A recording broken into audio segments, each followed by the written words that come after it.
time for that. I'd like to introduce you to my co-facilitator, Morris Sarko. Morris, if you'd like to jump in there for a second.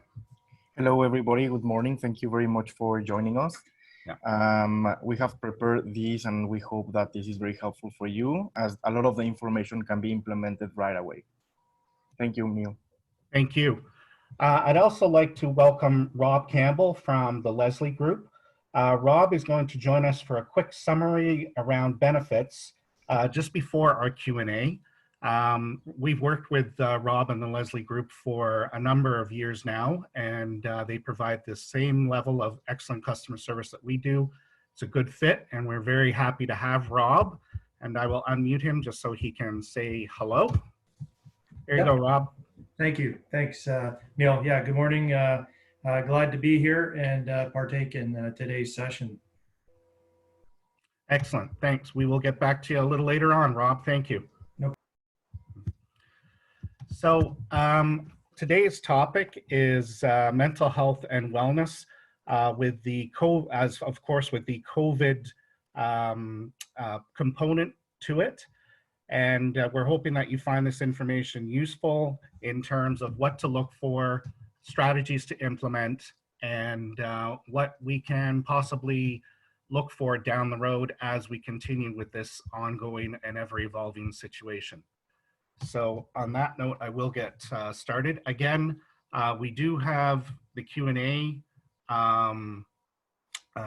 bubbles there. So if you do have a question, please feel free to pop one in there. We did have some questions submitted ahead of time, and I will be looking at them and providing answers to that. Some of you have already provided those answers to in an email, but I will review them here because I'm sure if one person is thinking about it, then there's probably several other ones as well.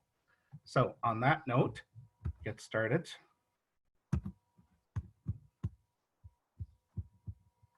And why, okay. Again, I'm Neil Cosby. I'm the Director of Development here at HR Primed. I've been with HR Primed for a while now, both as a consultant and Director of Business Development. Morris is a senior consultant with us. He has hi Rob, you raised your hand? Nope. Oh, okay, sorry. So we have Morris has been with us for a short period of time, but he brings an expertise in HR, HRIS systems, is also a trained yoga instructor as well as meditation, and like myself has a passion for the mental health and wellness aspects in the workplace.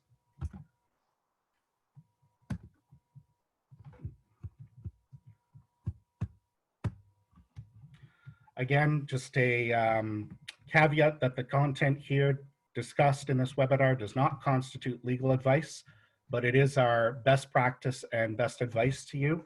And again, any of you that are participating in this will receive a store credit of up to $75, which we will send you the code after within a couple of days of the webinar being completed, and it will also be posted on our website.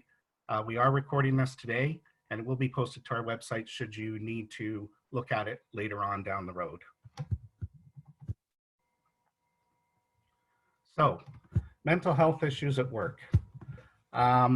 This is actually nothing new as we begin from a high-level overview. We have always been, in the last few years, been aware that on any given day, the latest research indicates that up to 30% of people in any given workplace have some sort of mental issue.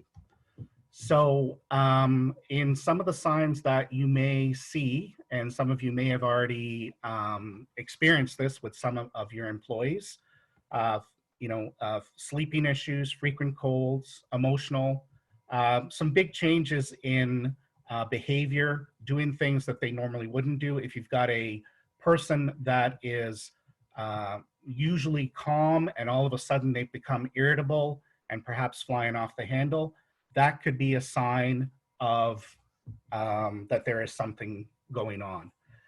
I think we've come a long way with addressing mental health issues in the workplace, reducing the stigma. There's been a lot of societal change in terms of the views about mental health issues and the ability of people to function as productive members of society and in a workplace. We have things like the Bell Let's Talk Day. A number of celebrities have come forward to detail how they have been struggling with mental health issues and what they did to address it. So it's important that mental health issues are addressed in your organization so that people know that there are available programs and supports. I might also add, and I would be interested, from an insurance perspective, when Rob starts talking, my understanding is that the majority of people that are on some sort of extended leave, it's generally a mental health issue and not a physical issue. It's there. It's something we've been dealing with. And of course, now with COVID, it is really coming to the forefront, which we will talk about in some future slides. So we do have clear responsibilities when it comes to when someone indicates that they are struggling with a mental health issue. It's no different than if they came to you with a physical issue. And prior to COVID, we had such things as workload, work-life balance. People have lives, and sometimes they're bringing some unfortunate baggage from what's happening at home or in their personal lives in with them. They try as much to put it aside, but it can be impactful in how they function as an employee. So it's important to have a positive approach so that people know that there is no stigma to that if they do come forward, that there will be any sort of, they will get treated the same as they would if it was a physical issue as well.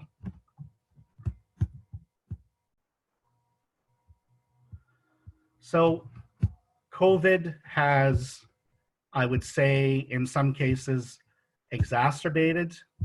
Sorry, I'll just need to go back there. Has in some cases, exacerbated the employee experience of work.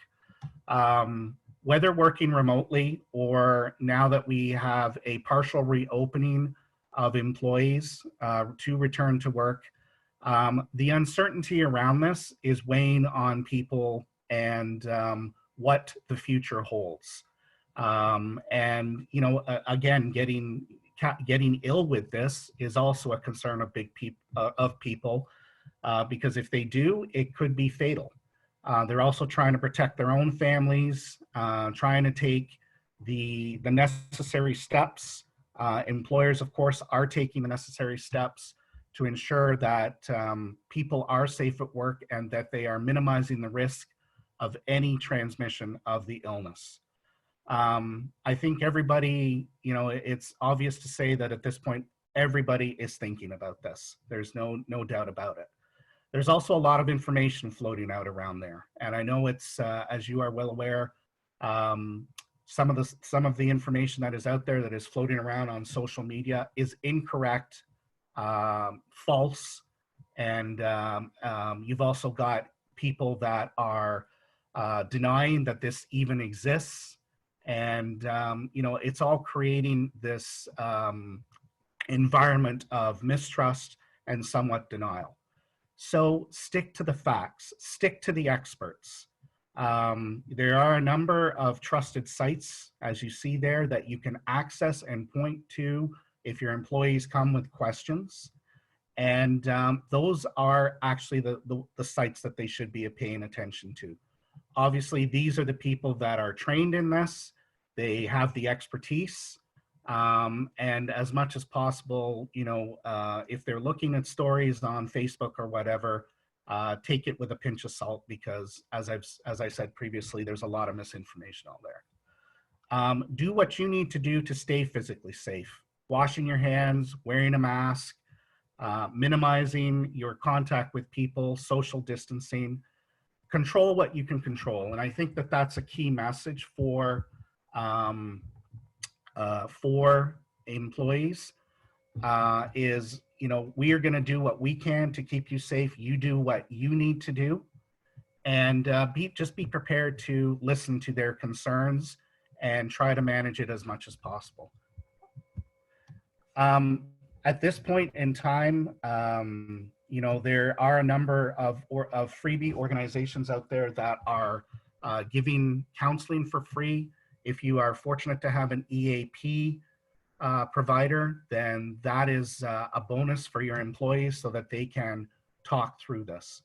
And then there are many proven ways to reduce stress and anxiety that maybe are not related to counseling, like meditation. And I'm going to have Morris jump in here just to give us a little bit of an overview regarding mindfulness and perhaps a little bit of a prelude to meditation. Morris, over to you. Hi, everybody. So as Neil was saying, there is a lot of resources that will be recommending meditation. Like only if you go to Canada Health, you will find that they even have a 101 mindfulness. They also are recommending to have practices similar to mindfulness. I do teach some techniques that I call mind fitness, and they help because they help us to understand better how our mind works, and that helps us to have a clear mind. In addition to that, also the Cancer and Stroke Foundation also recommend it, not only for the mental health, but also for the physical health. So it is a good, it is important to consider it. A lot of organizations are nowadays implementing it. I myself, I am working with 2 different organizations. I am providing them sessions by Zoom. So please be open, and this is a good time to try to explore these opportunities. The other thing, if you don't mind, I can go to the next slide. Yeah, absolutely, Morris. Because this is connected to resiliency, which is the next topic we are talking about. Resiliency, this is a word that is coming up very often in the past 3-5 years, more and more, and especially right now. Whoops, we went a little bit too fast. And especially right now, it is a time where we need to understand resiliency. This is a wide topic. I could have a very long conversation about it, but let's put it into a strategic. And I'm trying to speak to HR professionals or people that are dealing with people. The best thing that you can do to deal with resiliency is separated in 3 parts. The first part has to do with the individual and yourself. You have to be sure that you are resilient, that you have enough strong strength to thrive of these times of change. The second part is the people that you work with. And you can share this with other people that work with other people, especially if you have direct reports. You need to show them and equip them with resources and methodologies to be resilient. And in the third one, it is important to consider the organization as a whole. There is a culture, each organization has a personality, I will say, and an organization that is resilient, you can see it in the culture, and it's something that everybody experiences.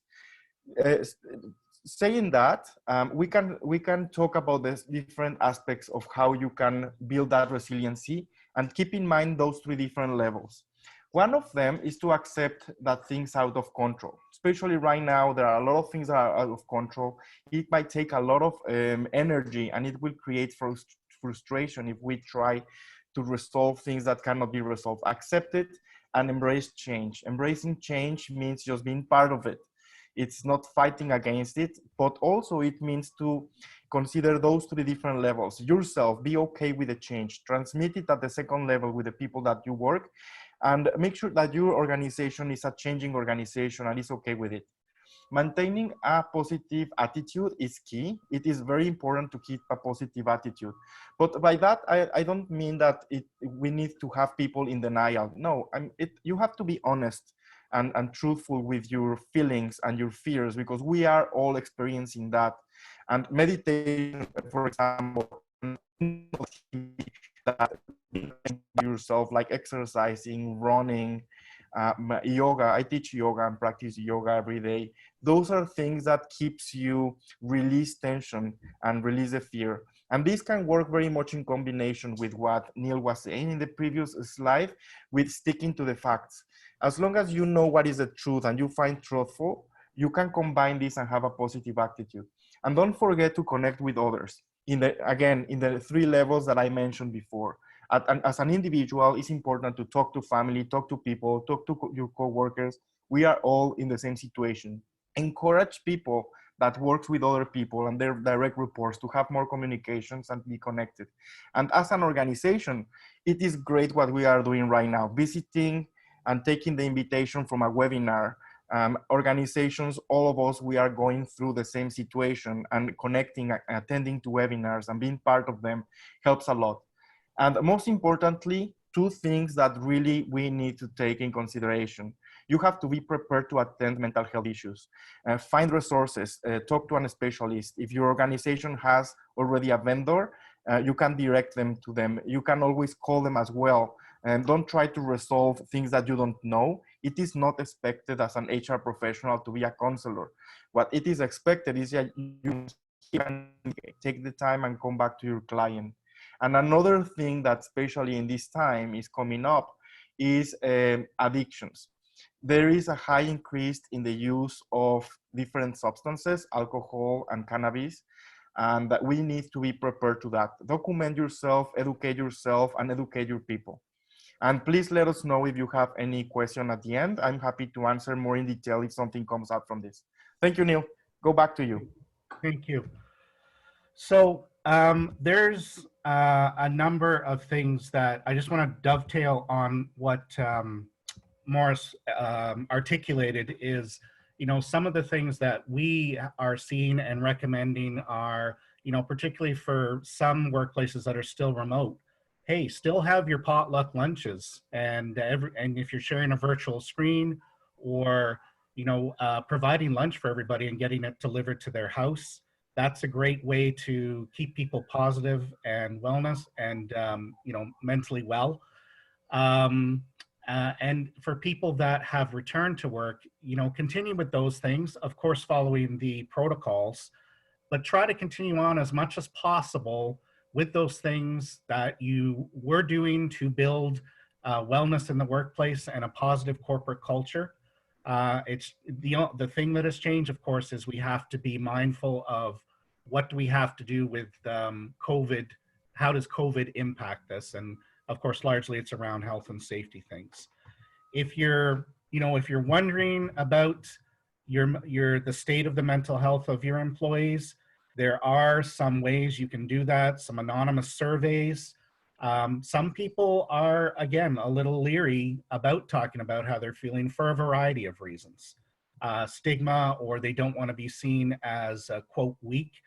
But if you really want to get a sense of where your employees at, employ some of the surveys.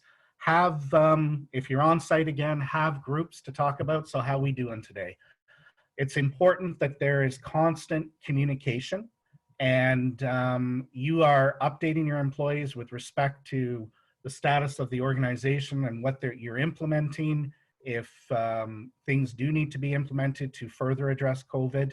And more importantly, it's important to listen to your employees as they're talking. And as Morris pointed out, you're not mental health counselors, but you can listen, and you can encourage people to perhaps access a mental health counselor if that's the direction that it needs to go in. I'm going to turn it over to Morris to talk about the awareness of underrepresented groups. But just before I do that, I did want to talk about a little bit about if, I mentioned earlier, the last research indicated that there was around about 30% of any given workplace of employees having a mental health issue or concern.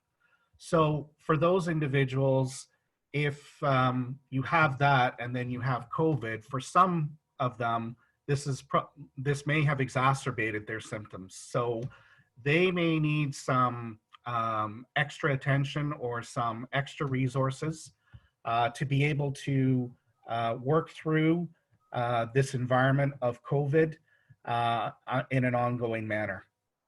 So on that note, again, Morris, over to you. Thank you, Neil. If you can give one more click for the next, there's another Okay. that talks about culture, another little text. Perfect. Okay.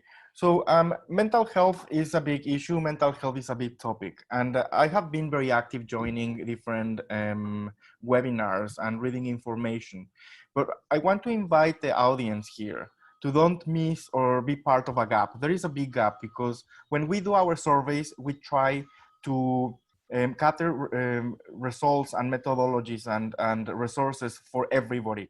But there is minorities, there is small groups of people that might be 1 or 2 people, but that can be also a domino effect if we don't take that in consideration.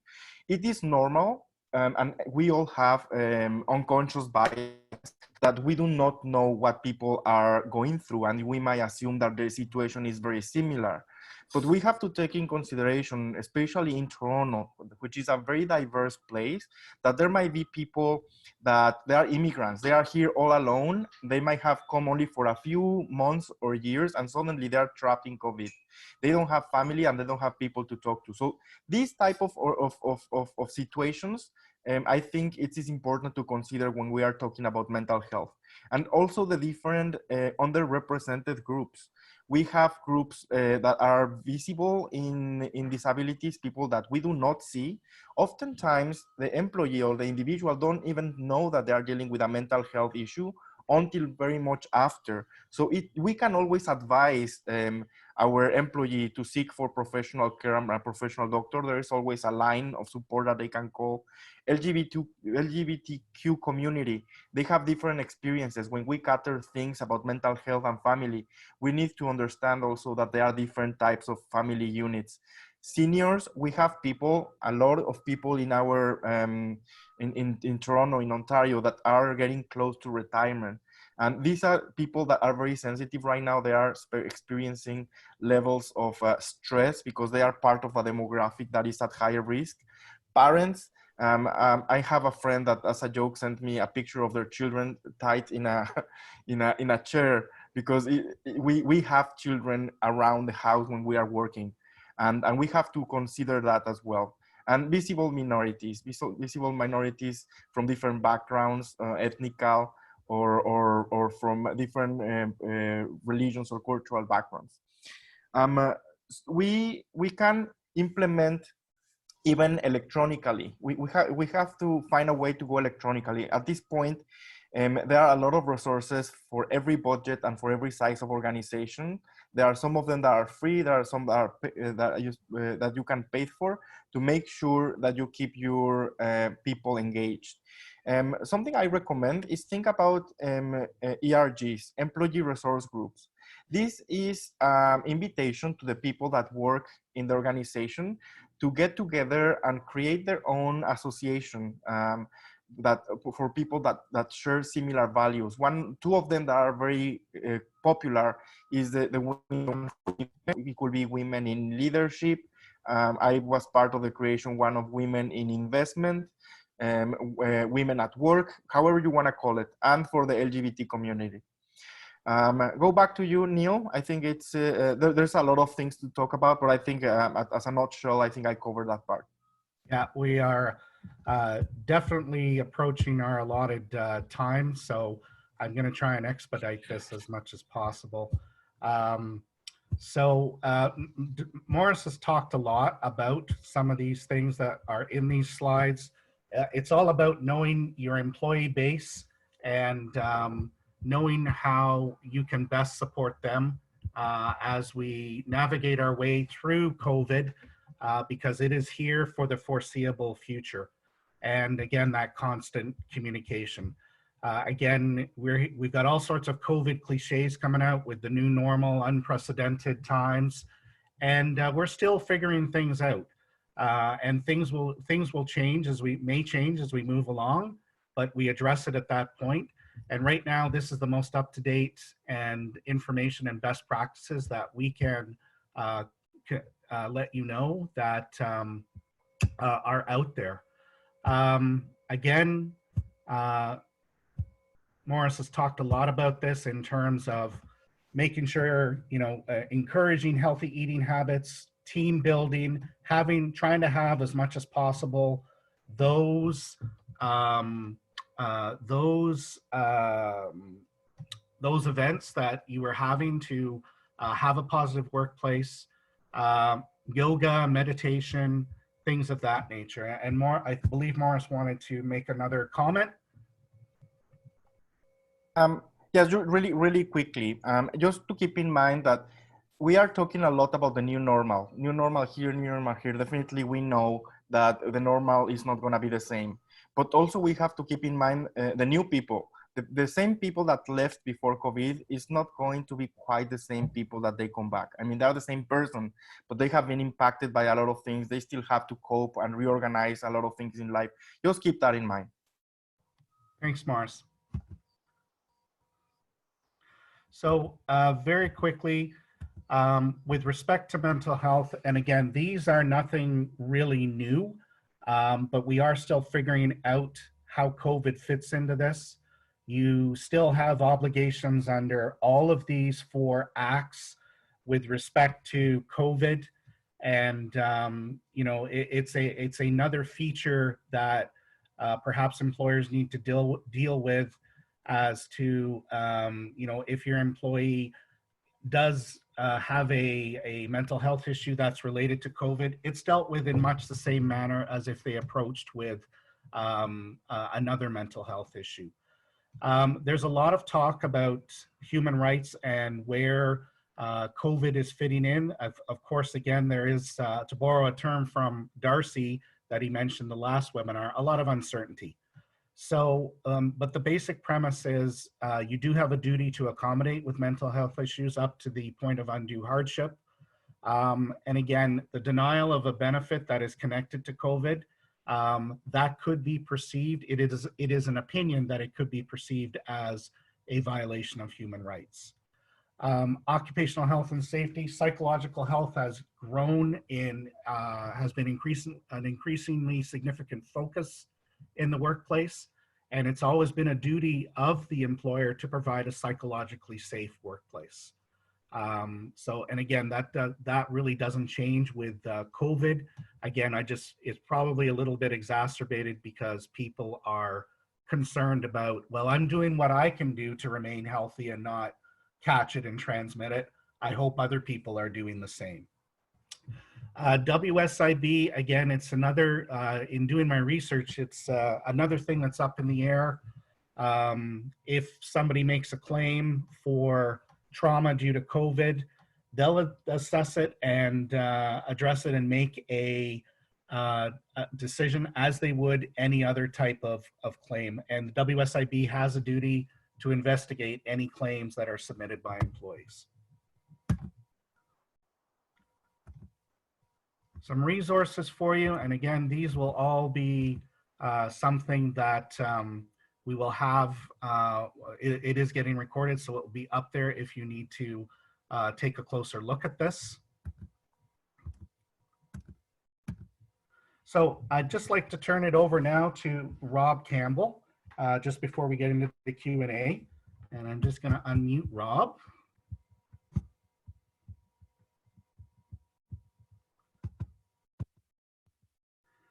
So as I said, Rob and HR Primed have been working together for a few years now.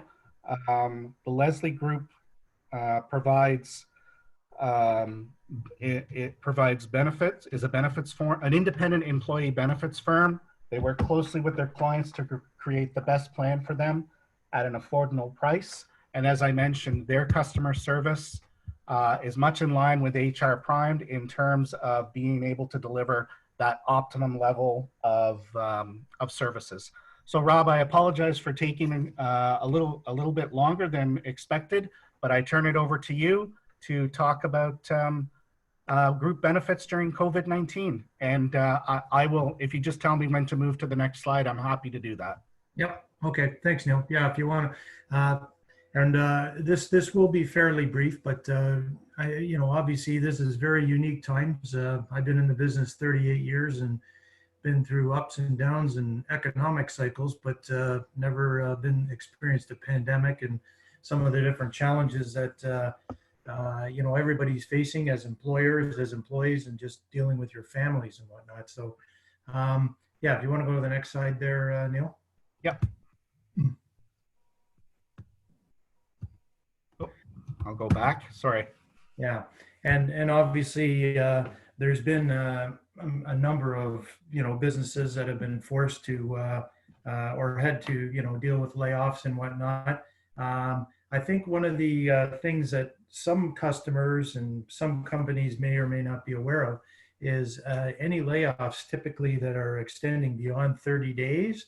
Whoever your insurer happens to be should be put in the position that they need to approve that. And the whole idea of that is to mitigate any potential liabilities to the employer, et cetera. So, a number of people are obviously laid off. They're collecting their CERB, which is fine. Another point is most companies have also been extending benefits during that temporary layoff period, whatever that happens to be. And the whole idea of that is to try to avoid creating a termination of employment situation, which could then potentially invoke severance to the member. So, but certainly all we've been doing is working with our customers is identifying who they're laying off, getting the approval from the carrier in writing, more or less to minimize any exposure to the company. Next slide there, Neil. Now, what are employers doing? Yeah, you can go to the next one. This is sort of just a feature slide. So, depending on, and many people already on the webinar here today, some companies may have taken some actions with regards to their programs. Most of the insurers, in fact, pretty much every insurer provider that administers and underwrites employee benefit programs for insured plans have been providing premium credits for dental benefits. Some are doing it for medical benefits. And most carriers have done that for the month of April 2020 and also May 2020. So there was a bunch of announcements this week, and we've been reaching out to many of our customers with regards to that. Why are they doing that? Well, put it this way, they're collecting premiums and they're not paying any claims. Nobody can go to a dentist right now because unless it's an emergency situation. Any of the physical practitioners, such as massage therapists, chiropractors, physio, they're mandated to be closed. And obviously, there's no claims being paid. Optometrists would be in a similar type of situation. So, many for insured plans, you're seeing those credits flow through. Hopefully your advisor has been keeping you up to date as to what's going on for your particular program. And for those that are Leslie Group customers, I know our consultants managing your program have been reaching out to you. For customers that might have self-insured programs, there's no real premium credits per se, but self-insured, you're paying the insurer is basically just paying the claims on your behalf and adjudicating the claim anyway. So if there's no claims, there's no real cost to you for those particular benefits. Next slide there, Neil. And this is just some recent data that came out through a Conference Board of Canada during the COVID period. 32% of organizations have or are considering making changes. The other way to look at that is 68%, and this would line up certainly with customers in our block of business.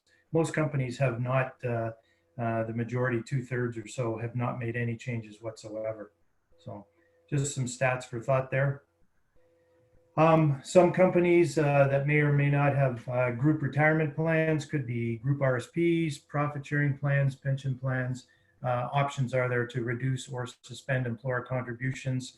And you'd want to certainly talk to your advisor if that was something to be contemplated to help navigate the financial challenges during this time. Next slide there, Neil. This is probably one of the biggest areas that we've seen employers sort of adding to benefit programs, because obviously you can't, get in and see your GP on a systematic basis because they've been closed. Now, some GP doctor clinics are trying to set up more virtual type telephonic access to them. But there's a number of different providers that can provide virtual health. In Ontario, many people, many Ontario residents don't even have a general practitioner, and it's hard to get on a roster of a GP. So virtual health, can certainly allow people to get access to quality caliber healthcare. Prescriptions may be filled, whatever the case may be, and that's probably been one of the few benefits that companies have been adding. They've been putting those in. They're relatively cost effective. They're not that expensive per se. Some insurers are probably looking at, we've had some notification, Canada Life and Sun Life, for example, are going to be rolling this out. Sun Life has already done it for their customer base, and Canada Life, formerly known as Great West Life, is looking to launch that for their customers probably about Q4 of 2020. Next slide. And that's just statistically showing the increase. So there was a comment earlier that Neil had made about layoffs and whatnot. Two things was, more often than not, any layoff or any temporary absences of employees, more often than not, are dealing with mental health issues versus just physical health issues. And it may not fully be mental health, but there's certainly symptoms in there. But specific to this particular slide, 20 years ago, when companies were first considering looking at employee assistance programs, there was a real slow uptake. But now I would say probably about 75–80% of companies will have some form of an EAP program to help deal with the mental health issue. And what we certainly see is that slow uptake that saw EAPs coming into fruition over the last 20 years. The uptake of virtual health is going to be on a much higher pace for sure. Next slide. And obviously, there's a number of different providers that can offer virtual mental health. So this would be psychologists, social worker, and psychotherapists. Typically, because these are being done on a digital platform, it's done telephonically, and it's a fee-based program that's payable by the employer with an annual subscription fee.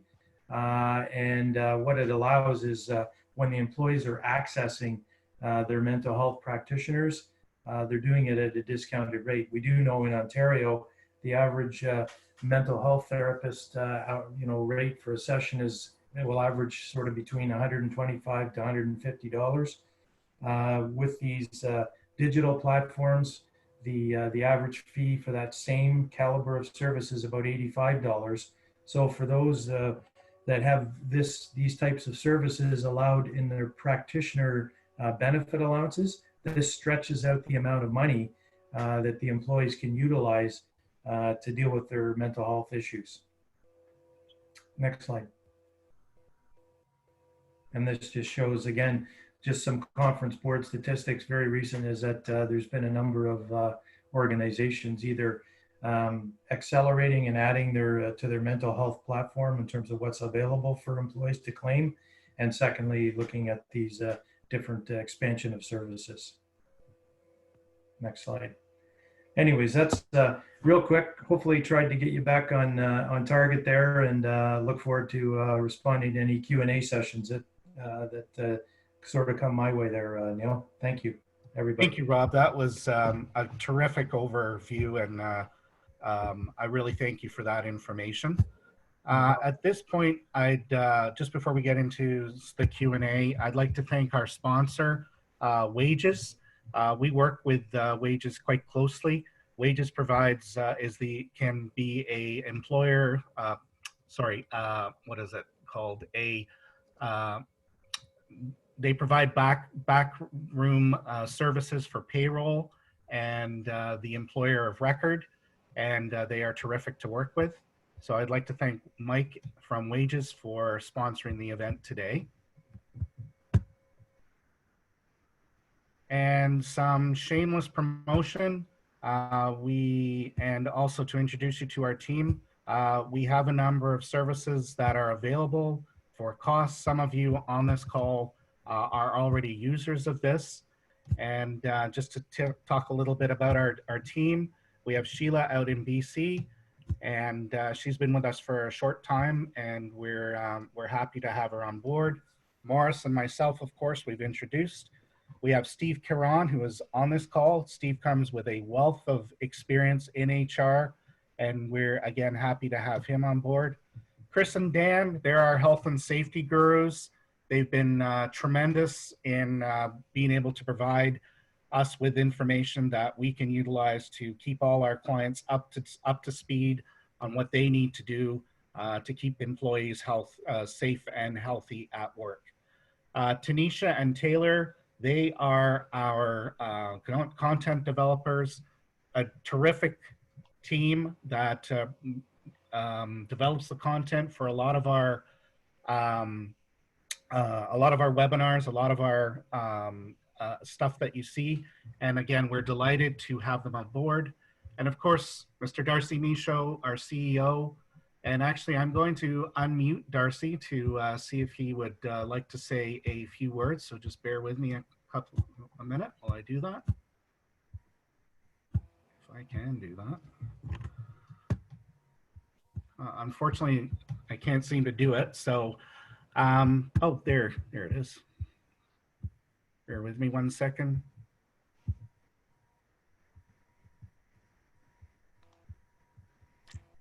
Hello, Neil. Yep, can you hear me? I can hear you. Can you hear me? Yes, I can. Go ahead, Darcy. Sorry. Awesome. Just wanted to thank everyone for joining us today.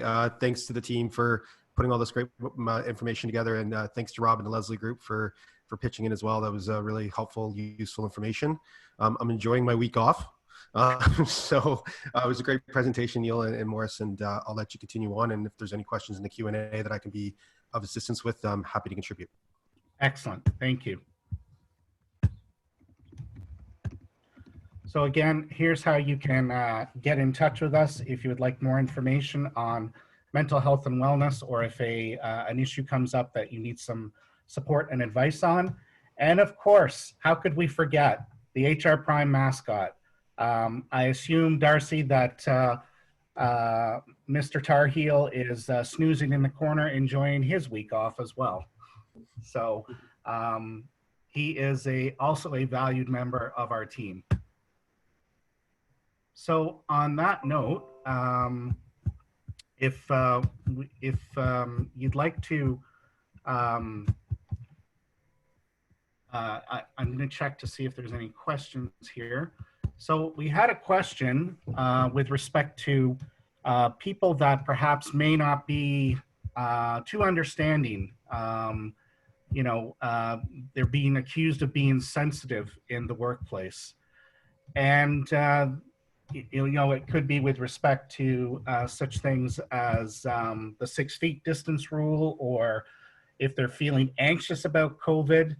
And, the short answer to that is that everybody needs to be respected. They need to understand that people deal with this in very different ways. It could, if it gets a little bit, goes on a little bit more, it could venture into the grounds of harassment. So again, it's key that you educate your employees that this is a serious matter. People are dealing with it in different ways. If you're coping well, hey, that's great. Why don't you use that to be a support system to your fellow employees? So we also had another question in with respect to if someone goes off on a COVID leave, what does that mean? And quite frankly, just to start off with, they don't, if they are having a mental health issue that's related to COVID, quite frankly, you may not even know that, because as you know, we are not entitled to, as the employer, to know what the issue is. We just need to know what the long-term prognosis is and what does that look like moving forward. So again, I would say treat this as you would any other type of accommodation request, any other type of return to work or anything like that. So we're actually just in the lieu of time, because we are a couple of minutes over. There are a few more questions out there, but I'm going to get in contact with those people and address them personally. So at this point, just out of respect for everybody's time, I'm going to say thank you very much from myself, Morris, and the HR Prime team. And Morris, if you'd like to say a couple of closing words. Thank you very much. I really enjoy being part of this presentation, and I hope to be able to do it again. In the meantime, everybody is welcome to reach out to us if there is not a question that is coming up to right now. If it comes later in the future, please let us know. We are very happy to be able to help. Thank you, Neil. Thank you very much, everybody. Thank you. So again, we will make this available as a recording on the website. And again, you will receive notice of your coupon if you would like to take advantage of our $75 off. And again, feel free to reach out to us for everything. We are, again, to borrow another cliche, ever evolving situation. And things can change on a dime, and where everybody's closely monitoring how this partial reopening goes. And just keep in mind, we're all in this together, and we need to lean on each other in these times. And again, I'd like to thank the Leslie Group and Rob for their contribution today. It was absolutely amazing. So thank you to my co-host, Morris, and we look forward to seeing you virtually at our next webinar. Have a great day, everybody. See you next time.